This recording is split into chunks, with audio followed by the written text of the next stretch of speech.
Hi everyone. इसके पहले हमने food safety and standard act का चैप्टर फर्स्ट पढ़ चुके हैं प्रीवियस लेक्चर में। अब हम आगे चैप्टर 2 पढ़ने वाले हैं आज, और उसके बाद मतलब ऐसे करके हम पूरे 12 चैप्टर कवर करवाएंगे। और ये लेक्चर 2 है, तो इसके पहले वाला लेक्चर प्लीज़ आप देख सकते हैं फूड टेक फॉर यू में। तो चलो अब हम आगे पढ़ना स्टार्ट करते हैं। मैंने इसके पहले भी आपको बताया है कि इसमें टोटल 12 चैप्टर एंड 101 सेक्शन है। तो अब आगे के हम जो मेन सेक्शन है वो पढ़ते जाएंगे। जो बहुत इम्पॉर्टेंट सेक्शन नहीं है वो हम छोड़ देंगे, क्योंकि हमको पूरा एक्ट भी कवर करना है और बहुत इफ़ेक्टिवली कवर करना है, जिससे कोई भी एमसीक्यू बन सकते हैं। सो अब हम आगे पढ़ते हैं chapter 2, food safety and standard authority of India. Chapter 2 में आपको FSSAI के बारे में पूरा बताएगा। तो सबसे पहले मैं आपको बता देना चाहती हूँ कि ये जो एक्ट है 2006 में आया है, लेकिन जो FSSAI का इस्टेब्लिशमेंट हुआ है वो 5 सितंबर 2008 में हुआ है। और बिल्कुल ये क्वेश्चन बन सकता है कि FSSAI का इस्टेब्लिशमेंट कब हुआ, तो 5 सितंबर 2008 में। तो सेक्शन 4 पढ़ते हैं हम आगे। सेक्शन 3 तक हमने डेफिनेशन तक पढ़ चुके हैं, ठीक है। अब सेक्शन 4 क्या बोल रहा है, एस्टेब्लिशमेंट ऑफ FSSAI। अब क्या इस्टेब्लिशमेंट के लिए यहाँ पर एक्ट जो है 2006 में आया था, तो उसमें प्रोसीजर्स लिखी हुई है कि FSSAI कैसे इस्टेब्लिश होगा। तो यहाँ पर है कि central government shall by notification. अब देखो CG मतलब सेंट्रल गवर्नमेंट ही FSSAI को इस्टेब्लिश करेगी। अब CG ने तो FSSAI को इस्टेब्लिश कर दिया, अब FSSAI क्या करेगी, वो जितने भी इस एक्ट में उसको फंक्शन असाइन किए गए हैं वो उसको परफॉर्म करेगी, ठीक है। और इसमें फिर सेकंड इसमें लिखा है कि इसका जो हेड ऑफिस है वो दिल्ली में होगा। तो एज यू नो कि दिल्ली में इसका हेड ऑफिस भी है, न्यू दिल्ली में। और फूड अथॉरिटी अपने ऑफिस और भी इंडिया में कई अदर प्लेसेस में भी इस्टेब्लिश कर सकती है। Next section 5, composition of food authority. अब यहाँ पर फूड अथॉरिटी में जितना भी मतलब जितने भी मेंबर होंगे, चेयरपर्सन होगा, इनकी कंपोजिशन बताई जाएगी। और उसके बाद qualification for appointment of chairperson. अब चेयरपर्सन का अपॉइंटमेंट होगा तो उसका क्वालिफिकेशन क्या होना चाहिए वो बताया जाएगा, और उसके मेंबर्स का अपॉइंटमेंट होगा तो उनका क्वालिफिकेशन क्या होना चाहिए ये बताया गया है सेक्शन 5 में। सेक्शन 5 का सब सेक्शन फर्स्ट बोलता है दी food authority shell consist of chairperson and the following 22 member. मतलब फूड अथॉरिटी में एक चेयरपर्सन होगा और 22 मेंबर होंगे, जिसमें से 1/3 जो है वो वीमेन होगी। ये मतलब डिफाइंड है एक्ट में कि जो 22 मेंबर और एक चेयरपर्सन में 1/3 जो है वो वीमेन ही होनी चाहिए। ये क्वेश्चन बनता है कि फूड अथॉरिटी में कितनी मतलब कितना परसेंटेज वीमेन का होना चाहिए, तो 1/3। ओके। नेक्स्ट 7 मेंबर जो होंगे 22 मेंबर में से, वो not below the rank of joint secretary. अब जो 7 मेंबर हो गए, 22 में से 7 चले जाएंगे तो बचेगा 15, है ना। तो जो 7 मेंबर हैं वो not below the rank of joint secretary होना चाहिए to the government of India और अपॉइंटेड बाय CG। अब उसको अपॉइंट कौन करेगी, सेंट्रल गवर्नमेंट अपॉइंट करेगी। और वो रिप्रेजेंट करेंगे अलग अलग मिनिस्ट्री को। अब कौन कौन सी मिनिस्ट्री को रिप्रेजेंट करेंगे ये 7 लोग, एक होगा एग्रीकल्चर से, एक होगा कॉमर्स से, एक होगा कंज्यूमर अफेयर से, एक होगा फूड प्रोसेसिंग से, एक हेल्थ से, एक लेजिस्लेटिव अफेयर से और एक स्मॉल स्केल इंडस्ट्री से, जो कि एक्स ऑफिशियो हो सकते हैं, मतलब दूसरा ऑफिस भी ये होल्ड कर सकते हैं, ठीक है। तो ये 7 मेंबर के बारे में हमने पढ़ लिया कि ये 7 मेंबर कहाँ से आएंगे। अब हम आगे पढ़ेंगे कि 15 मेंबर कहाँ के होंगे, ठीक है। अच्छा, तो 15 मेंबर्स में से 2 रिप्रेजेंटेटिव जो होंगे वो फूड इंडस्ट्री से होंगे। फूड इंडस्ट्री में भी स्मॉल स्केल इंडस्ट्री होना चाहिए, ठीक है। और फिर आगे है 2 रिप्रेजेंटेटिव फ्रॉम कंज्यूमर ऑर्गेनाइजेशन। अब कंज्यूमर ऑर्गेनाइजेशन से 2 रिप्रेजेंटेटिव हो गए। 3 eminent food technologist. Eminent food technologist मतलब नोन, वेल नोन पर्सनैलिटी होनी चाहिए, तो एमिनेंट फूड टेक्नोलॉजिस्ट और साइंटिस्ट। फिर 5 member to be appointed by rotation every 3 year, मतलब हर 3 ईयर में 5 मेंबर अपॉइंट होंगे, वो जोन से होंगे, ठीक है। मतलब आप उन्हें शेड्यूल फर्स्ट में आगे आप पढ़ेंगे कि शेड्यूल फर्स्ट में टोटल 5 जोन है, तो वो 5 जोन है, वहाँ से एक एक मतलब 5 मेंबर अपॉइंट होंगे, वो भी रोटेशन में 3 ईयर के।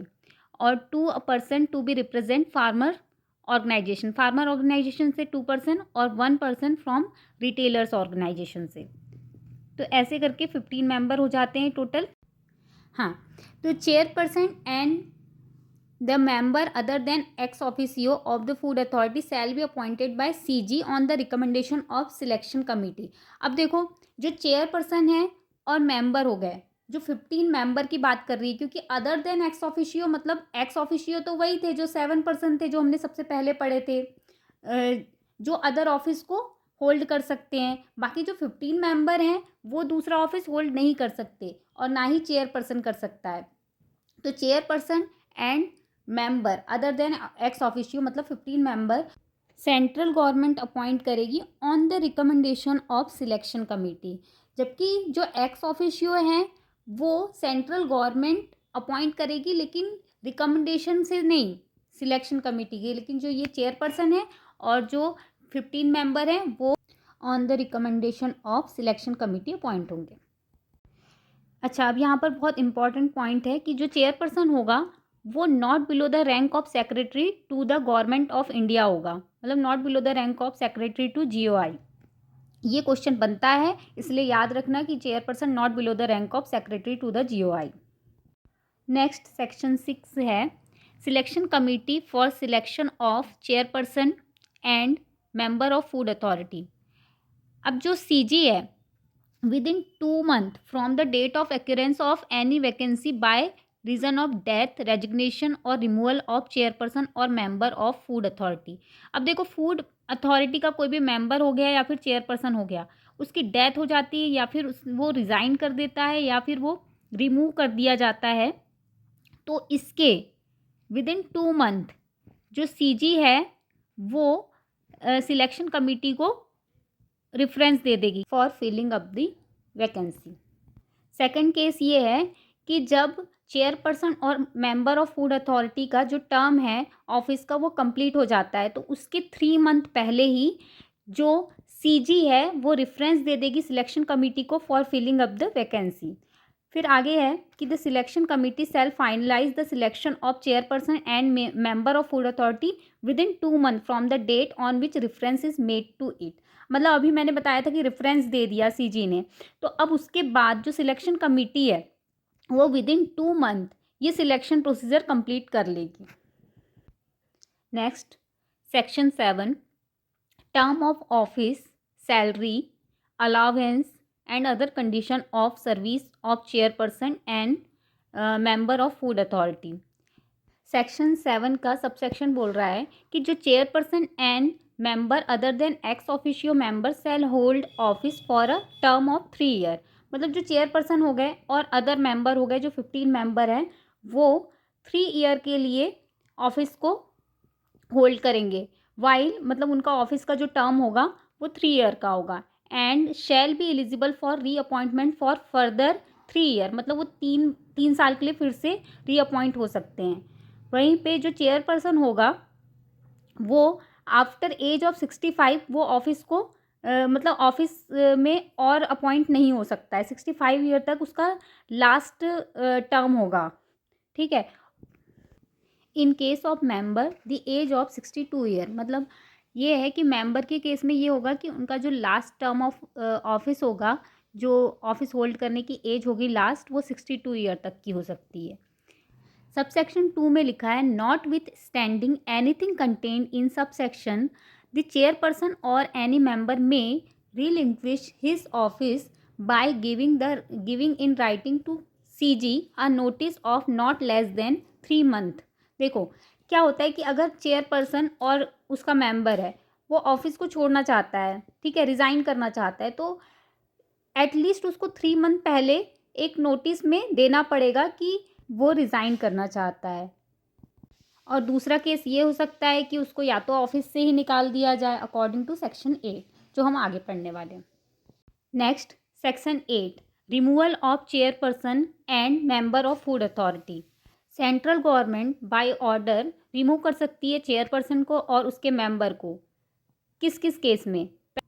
पहला है कि अगर वो मेंबर या chairperson has been adjudged an insolvent, मतलब या तो उसको साबित कर दिया गया है, ये निर्णय हो चुका है कि वो इंसॉल्वेंट है। इंसॉल्वेंट मतलब उसके पास कोई कैपिटल नहीं बचा, मतलब बोलते हैं ना कि दिवालिया हो गया, बैंक करप्ट हो गया, वही।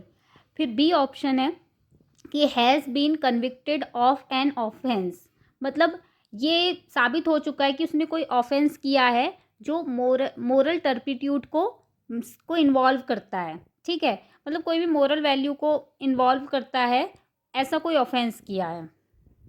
तीसरा केस है कि हैज़ बिकम फिजिकली और मेंटली इनकैपेबल, या तो वो फिजिकली मेंटली इनकैपेबल हो गया है of acting as a member और as a chairperson, has acquired such financial or other interest as is likely to affect prejudicially his function as a member। मतलब क्या है कि फाइनेंशियल इंटरेस्ट है उसका, मतलब फाइनेंशियल इंटरेस्ट होने का मतलब है कि उसने कोई दूसरी जगह भी उसका मतलब इन्वेस्टमेंट चल रहा है या कुछ भी बिजनेस चल रहा है, मतलब आप एक ऑफिस में हो और दूसरा ऑफिस मतलब आपका खुद का भी पर्सनल फाइनेंशियल इंटरेस्ट कहीं और है। हैज़ सो एब्यूज्ड हिज पोजीशन, मतलब या तो उसने अपनी पोजीशन का एब्यूज़, वही मतलब उसकी जो पहले से पोजीशन है उसको बनाए रखने के लिए उसने अपनी पोजीशन का गलत फ़ायदा उठाया हो, तब भी उसको निकाला जा सकता है।